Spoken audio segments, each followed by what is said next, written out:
যদি আমি আপনাকে বলি ভারতে এমন একটি গ্রাম আছে যেখানে এক রাতের মধ্যে ৮৪টি গ্রামের মানুষ হঠাৎ উধাও হয়ে গিয়েছিল, না কোনো লাশ পাওয়া গেছে, না কোনো চিহ্ন, শুধু ফাঁকা বাড়ি আর ভয়ঙ্কর নীরবতা।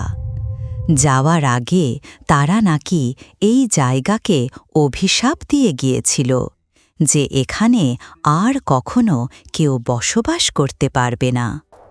কি ছিল সেই রাতের ভয়ঙ্কর রহস্য?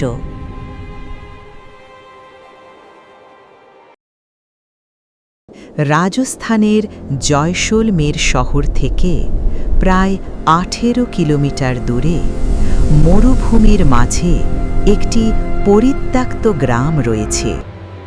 এই গ্রামের নাম কুলধারা। আজ এখানে শুধু ভাঙা বাড়ি, ধুলোয় ঢাকা রাস্তা আর চারিদিকে অদ্ভুত নীরবতা।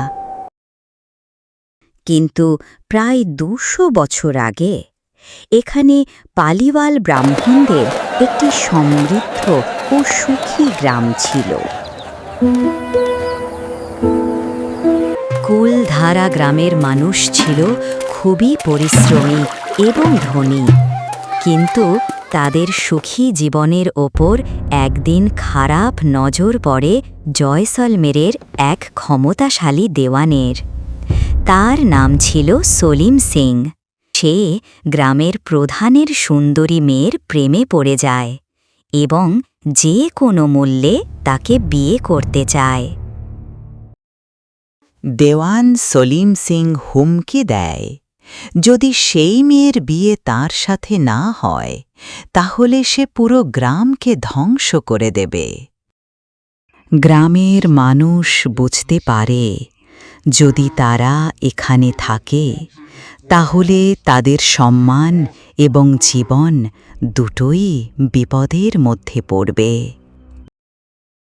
তারপর এক অদ্ভুত রাত আসে। সেই রাতে কুলধারা গ্রামে হঠাৎ অস্থিরতা শুরু হয়। মানুষজন দ্রুত তাদের ঘর ছেড়ে যেতে শুরু করে, কিন্তু শুধু কুলধারা নয়, পাশাপাশি থাকা আরও ৮৪টি গ্রামের মানুষও একই রাতে তাদের বাড়ি ছেড়ে চলে যায়। আর তারপর অন্ধকার মরুভূমির মধ্যে হাজার হাজার মানুষ যেন হাওয়ায় মিলিয়ে যায়।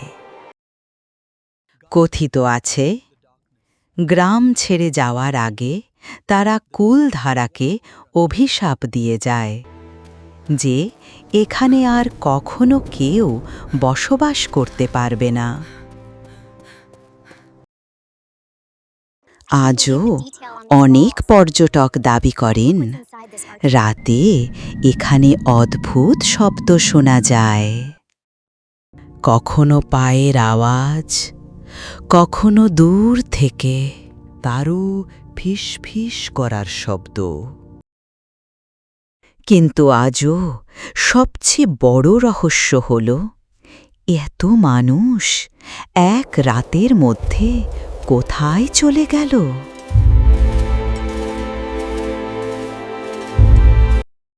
কেউ বলে তারা দূরে কোথাও নতুন বসতি গড়েছিল,